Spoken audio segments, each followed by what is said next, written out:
8.4 inch of hair growth. It's one thing for a woman to have a hair full of head, and it's another thing for a woman to have complete edges. Having complete edges is so cute. So don't joke with your edges, guys. What is your benefit in life if you have a full head of hair that is so long, but you have no edges to,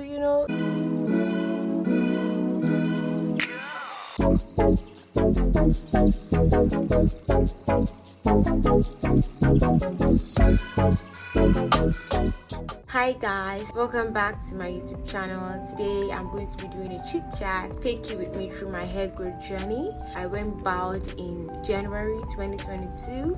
I just clipped on my hair because my hair was growing, but I tinted it and then I put some relaxer in it and it began to fall out a lot, and that I had to chop it all off. I didn't chop it all off, guys. I scraped it.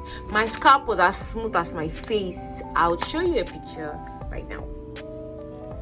Yeah, so my hair growth journey has been sometimes it's been depressing sometimes, and it's been epic sometimes. So I'm just going to give you a little tip and trick that I've used to grow my hair. Now, the first thing I got to realize is that if you want to grow your hair, you must always put it in a protective style.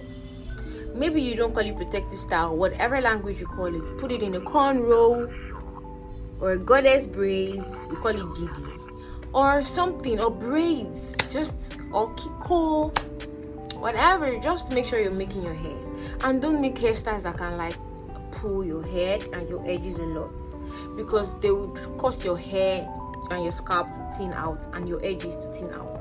I've always had an issue with thinning edges because I had an habit of always plucking my edges when I was in high school, and all thanks together I've undone that bad habit, but yet my edges still suffer from that alopecia.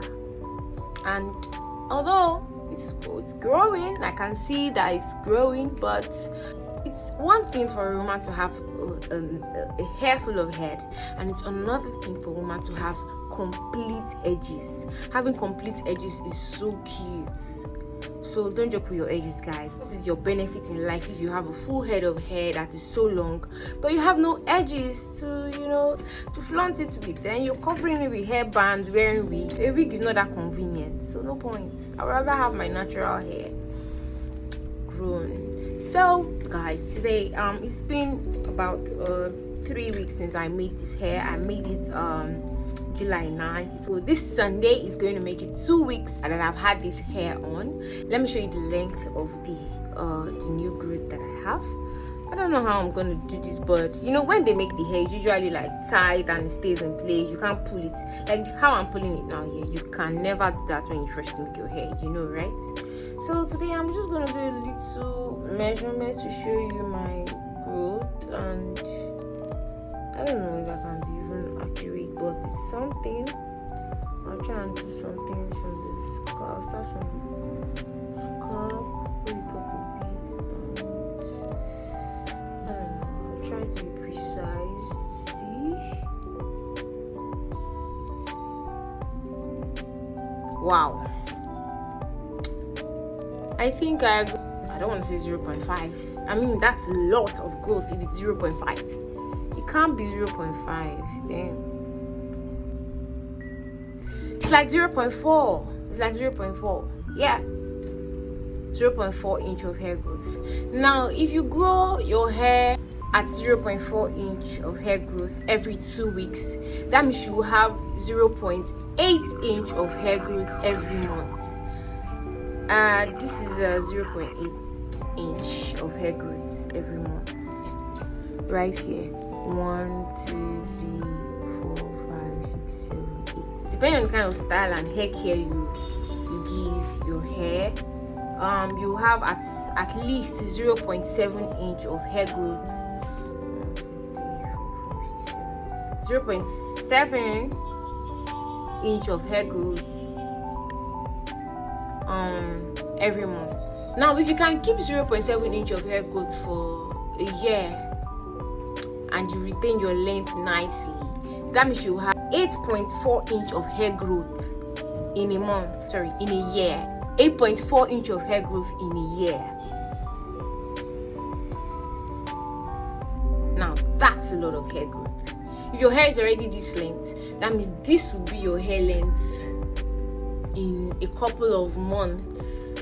That is if you've been religious with applying your hair growth items and using your supplements and all of that. So yeah, you have about this length, and if you do it the following year, you have about this length, and your hair grows all the way to your waist. How beautiful is that? Now, what I've realized about hair growth is that once you see hair growth and your hair is already frizzy and looking all worn out, it's the best to take it out now, because the moment your hair is grown to this stage and you don't take it out, it's not going to grow so much more like that anymore until you make your hair again. Now, I'm glad at the rate at which my hair is growing, because it's been 2 weeks and I already have this much growth. So why don't I just make it again now that it's 2 weeks time, and then get another 0.34 inch again, and have about maybe 0.6 inch of hair growth in a month. That's a wonderful hair growth routine, isn't it? Because when it stays this way, it grows slowly, because it's grown already. No tension or anything to bring it out of those follicles, no new introduction and all of that. I hope you understand what I'm trying to say. So this is clove and rosemary and moringa. I mixed them together and I soaked them for like a day, and then I sieved it with my hair nets. The same hair net you use to like apply your wigs. That is what I used to sieve those items. And then I put it in this bottle and I spray it every day. Like every day. When you wake up in the morning, spray it. Spray it at night. What I got to realize about hair growth is that you don't need oil, you need water. You need to hydrate the hell out of this hair if you want it to grow. Like, you have to retain moisture. And now the good thing, you can't compare your hair to your you can't compare the hair on your scalp to the hair to your body. Like, let's say for instance you want to grow a beard. There's no hair coming out for you to pull, like for you to give some tension to come out. So there's no point. You can't do that. You can just keep applying things to like stimulate the follicles in your body to see if hair will come out of there, or you just go have some hair transplants in your beard. It's not the same thing. My edges are actually growing, but it's so slow. Need I tell you that for the first 3-4 months of hair growth, I made no efforts to grow my hair whatsoever, because it was so short. It was so short that there was nothing I could do. Imagine you scraped your hair, skin, bum like a child's bum, and you're trying to grow it. What are you going to hold? There's nothing to hold. I just had to wait for it to come out a tiny little bit, like jerry coil. Then I went to the salon for them to do some knotless braids for me, just so it can pull it out more, and that my hair growth journey will be faster. And that's what I did. These days, what I do to help my edges grow is that I use a derma roller. This is a derma roller.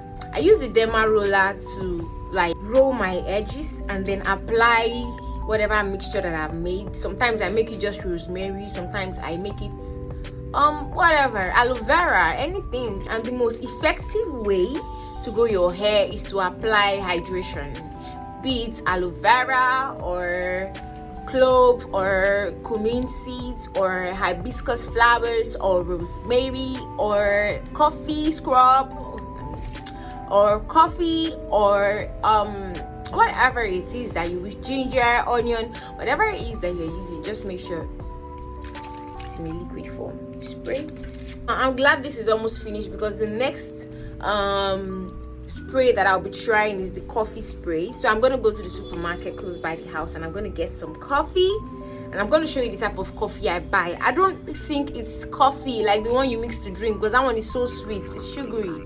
So I think it's a more native and natural form of coffee that's not been blended yet. So I'm just going to cook that up. I'm going to like spray that one for another 2 weeks when I make my new hairstyle, and I'll be back with results to show you what my hair looks like. Massage it. So there you go. Thank you again for watching my video.